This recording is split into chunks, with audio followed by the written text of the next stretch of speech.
হযরত ওসমান রাদিয়াল্লাহু তাআলা ইসলামের তৃতীয় খলিফা। কয় নাম্বার? 3 নাম্বার খলিফা হযরত ওসমান যুন্নুরাইন। ওনাকে যুন্নুরাইন কেন বলে? দুইটি নূরের মালিক। কয়টি নূর? দুইটি নূর। তো দুইটি নূর কি কি?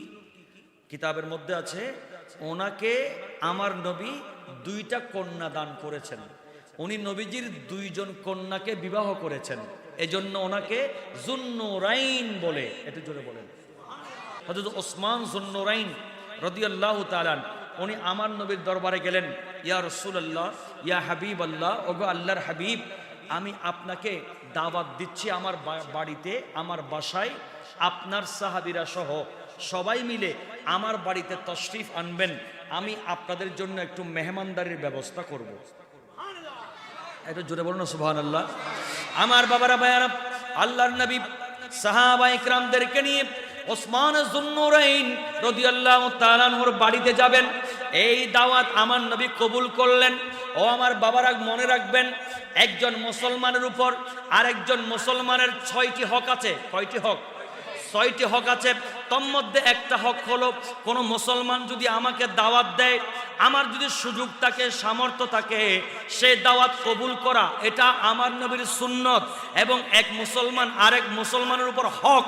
একটু জোরে বলেন না সুবহানাল্লাহ। আমার নবীকে দাওয়াত দিলেন হযরত ওসমান যুন্নুরাইন রাদিয়াল্লাহু তাআলা। উনি দাওয়াত যখন দিলেন, আল্লাহর পেয়ারা নবী হযরত ওসমান রাদিয়াল্লাহু তাআলা ওর দাওয়াত কবুল করলেন। আল্লাহর নবী দাওয়াত কবুল করলেন, সাহাবায়ে কিরামদেরকে সহ সাথে নিয়ে আমার নবী আবার নির্দিষ্ট দিনে, যেদিন ওসমান যুন্নুরাইন আমার নবীকে দাওয়াত দিলেন, সেদিন রওনা করলেন। ওসমান যুন্নুরাইন আমার নবীকে নিয়ে যাওয়ার জন্য নবীর কাছে চলে আসলেন। আমার নবীকে আগায় নিয়ে যাবেন। কথা বলেন ঠিক কিনা? মেহমানকে আগায় আনা, একটু জোরে বলুন না, মেহমানকে আগায় আনা সুন্নাত, এবং যাওয়ার সময় মেহমানকে কিছু দূর আগাইয়ে দেওয়াটাও সুন্নাত। একটু জোরে বলেন না সুবহানাল্লাহ। আমার বাবারা, হযরত ওসমান যুন্নুরাইন রাদিয়াল্লাহু তাআলা উনি আমার নবীকে আনতে গেলেন। আল্লাহর নবীকে আনতে যাওয়ার পরে এবার নবীজি তৈরি হয়ে গেলেন, সাহাবায়ে কিরাম সবাই রেডি হয়ে গেলেন। আল্লাহর নবী এবার রওনা করলেন। আমার নবী হযরত ওসমান যুন্নুরাইন রাদিয়াল্লাহু তাআলা ওর বাড়ির দিকে যাচ্ছেন সাহাবায়ে কিরামদেরকে নিয়ে। এবার যাওয়ার পথে হযরত ওসমান যুন্নুরাইন রাদিয়াল্লাহু তাআলা কিছুক্ষণ আমার নবীর সামনে যায়, আবার কিছুক্ষণ আমার নবীর পিছনে যায়। জোরে বলেন না সুবহানাল্লাহ। হযরত ওসমান রাদিয়াল্লাহু তাআলা একবার সামনে যায়, একবার পিছনে যায়, একবার সামনে যান, একবার পিছনে যান। এখন আমার নবী জিজ্ঞেস করে, ওসমান কি হয়েছে তোমার? তুমি একবার সামনে যাও, একবার পিছনে যাও, একবার সামনে যাচ্ছ, একবার পিছনে যাচ্ছ, ঘটনা কি? এক্স্যাক্টলি এই ঘটনা ঘটেছিল আবার হিজরতের রাতে। হযরত সিদ্দিক আকবর রাদিয়াল্লাহু তাআলা আনহুকে নিয়ে আমার নবী যখন গারে সূরের মধ্যে উঠতেছিলেন সৌর পর্বতে, সেই হিজরতের রাত্রিতেও আমার নবীকে যখন হাঁটতেছিলেন নবীর সাথে সিদ্দিক, তখন সিদ্দিক একবার আগে যায়, একবার পিছনে আসে, একবার আগে যায়, একবার পিছনে আসে। আমার নবী জিজ্ঞেস করলেন, সিদ্দিক তুমি একবার আগে যাচ্ছ, একবার পিছনে যাচ্ছ, একবার আগে যাও, একবার পিছনে যাও, ঘটনা কি সিদ্দিক? একটু আমাকে বলো। সিদ্দিক আকবর বলেন, ইয়া রাসূলুল্লাহ, আমি আগে যাচ্ছি, সামনে যাওয়ার কারণ হচ্ছে আমার মনে হয় শত্রুরা সামনে থেকে আপনাকে আক্রমণ করতে পারে। যদি শত্রুরা সামনে থেকে আক্রমণ করে, তাহলে সর্বপ্রথম তীর আপনার শরীর মোবারকে যেতে দিব না। আমি সিদ্দিক আকবরের বুকটা আমি সামনের দিকে বিলিয়ে দেব আমার বুক। তীরটা আপনি নবীর নূরানি শরীর মোবারকে যেন না আসে, সর্বপ্রথম যেন আমি সিদ্দিকের বুকের মধ্যে আসে। তোরা বলেন না সুবহানাল্লাহ। আর পিছনে যখন যাই, তখন চিন্তা করি শত্রুরা পিছন থেকে যদি আপনাকে আক্রমণ করে, সর্বপ্রথম যেন আমার পিঠে সেই তীরটা যেন লাগে। কথা বলেন ঠিক কিনা? ঠিক এক্স্যাক্টলি হযরত ওসমান যুন্নুরাইন উনি একবার আগে একবার পিছে যাচ্ছেন, সেখানে কারণ আছে, সেখানে কিছু ঘটনা আছে। আমার বাবারা ভাইয়ারা, গভীর মনোযোগ। হযরত সাইয়্যিদুনা ওসমান গনি, ওসমান যুন্নুরাইন একবার সামনে যান, একবার পিছনে যান। এবার কারণটা কি? আল্লাহর নবী এবার জিজ্ঞেস করলেন, ও ওসমান রে, তোমার এই কারণটা কি? একটু আমাকে বলে দাও না, কি কারণে তুমি একবার সামনে যাচ্ছ, একবার পিছনে যাচ্ছ? অথচ আল্লাহ পাক রব্বুল আলামিন কোরআনে পাকের মধ্যে ইরশাদ করেছেন, ও আমার বান্দারা, তোমরা কখনো আমার নবীর সামনে যেও না, আমার নবীর আগে হাঁটিও না, নবীর পিছনে পিছনে হাঁটবা। কথা বলেন ঠিক কিনা? সাহাবায়ে কেরাম এজন্য কোথাও যাওয়ার সময় নবীর আগে হাঁটতেন না, আমার নবীর পিছনে পিছনে হাঁটতেন। কথা বলেন ঠিক কিনা? আমরা ইমাম সাহেবের আগে যাই নাকি ইমামের পিছনে থাকি? ইমামের আগে গেলে নামাজ হবে? কথা বলেন না। ইমামের আগে যদি কেউ কাতার করে নামাজ হবে না।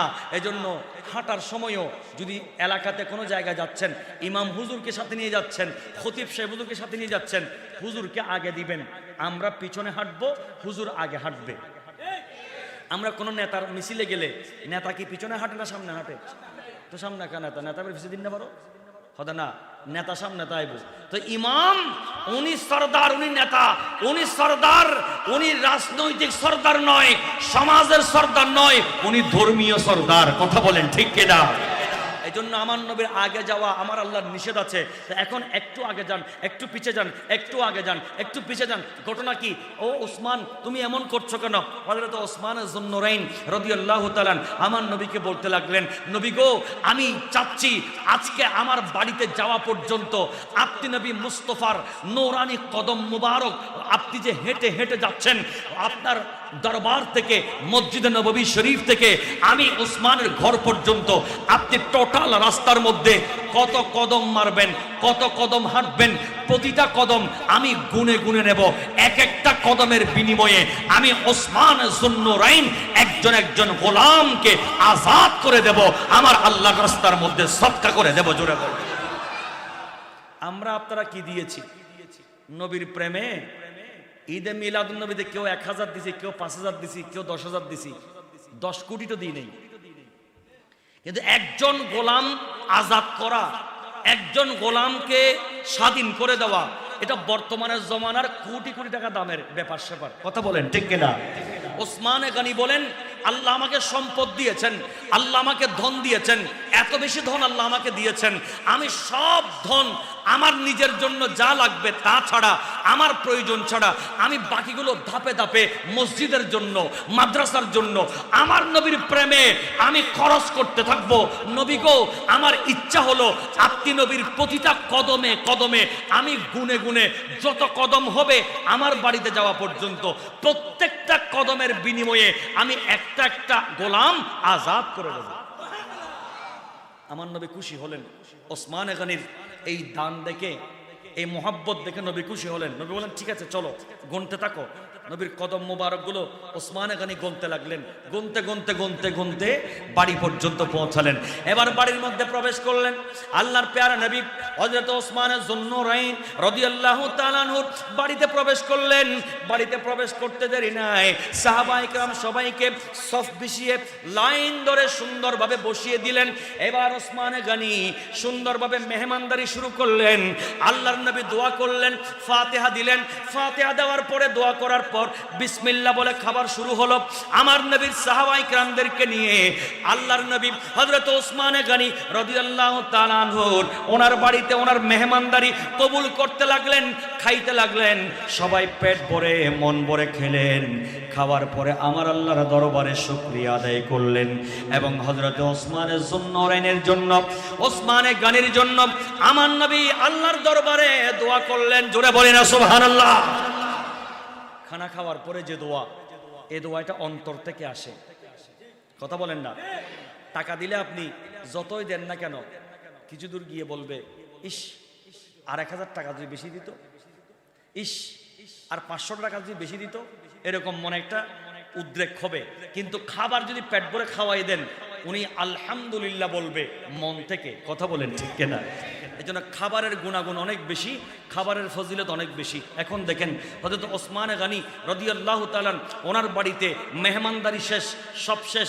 এবার আমার নবী দোয়া করে বের হয়ে গেলেন, সবাই যার যার বাড়িতে চলে গেলেন। হযরত মাওলা আলী শেরে খোদা আলী মুর্তদা রাদিয়াল্লাহু তাআলা আপন বাড়িতে চলে গেলেন। একটু জোরে বলেন সুবহানাল্লাহ। হযরত মাওলা আলী আপন বাড়িতে যখন গেলেন, মাওলা আলীর চেহারা পেরেশান, মাওলা আলীর চেহারা কালো হয়ে গেছে। মা ফাতেমাতুজ জাহরা রাদিয়াল্লাহু তাআলা আনহা মাওলা আলীকে সালাম দিলেন।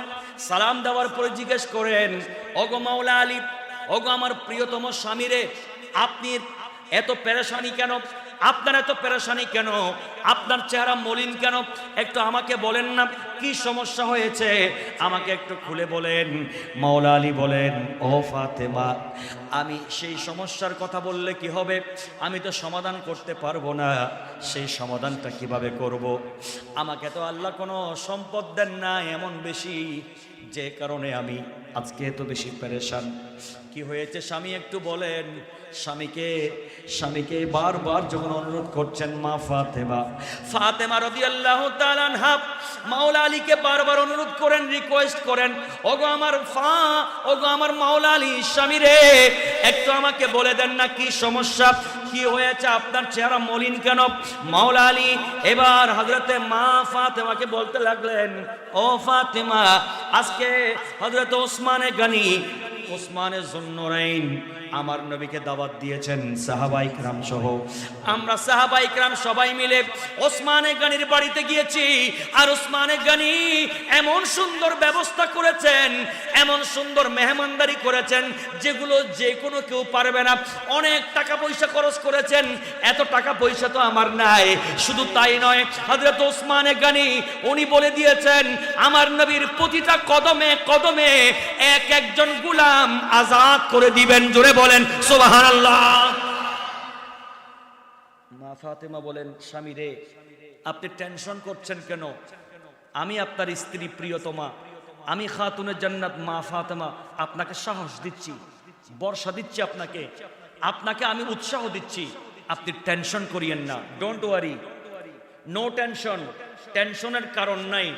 যান আপনি আল্লাহর পেয়ারা হাবিবের দরবারে যান, আমার নবীকে আপনি গিয়ে দাওয়াত দিয়ে আসেন। বলে ফাতেমা, কি বলো এগুলা? ওসমানে গনিকে আল্লাহ যে সম্পদ দিয়েছেন, এমন সম্পদ তো আমার নাই। আমি যদি নবীকে সেভাবে মেহমানদারি করার জন্য দাওয়াত দিই, এতগুলো সাহাবীকে যদি দাওয়াত দিই, আমি খাওয়াবো কোত্থেকে, কিভাবে খাওয়াবো? এটার টেনশন আমার মাথায় কাজ করছে। মা ফাতেমা বলেন, স্বামী গো, আপনি টেনশন করিয়েন না, টেনশনের কোনো কারণ নাই। আমি ফাতেমা বলছি, আল্লাহর উপরে ভরসা রাখুন, আল্লাহর উপরে তাওয়াক্কুল করুন, আল্লাহ ভরসা, ইনশাআল্লাহ আল্লাহ আমাদেরকে সাহায্য করবেন। যেহেতু আমাদের ঘরে তো কোনো সাধারণ মানুষ আসবেন না, আসবেন তো আমার আল্লাহর পেয়ারা হাবিব রাহমাতুল্লিল আলামিন নবী আসবেন। নবীজির উসিলায় আল্লাহ আমাদেরকে এই মহা বিপদ থেকে উদ্ধার করবেন, আমাদেরকে গায়েব থেকে সাহায্য করবেন। আমরা আল্লাহর উপরে ভরসা করে নবীকে দাওয়াত দিয়ে দেব। যান আপনি আমার নবীকে দাওয়াত দিয়ে আসেন। একটু জোরে বলেন না সুবহানাল্লাহ।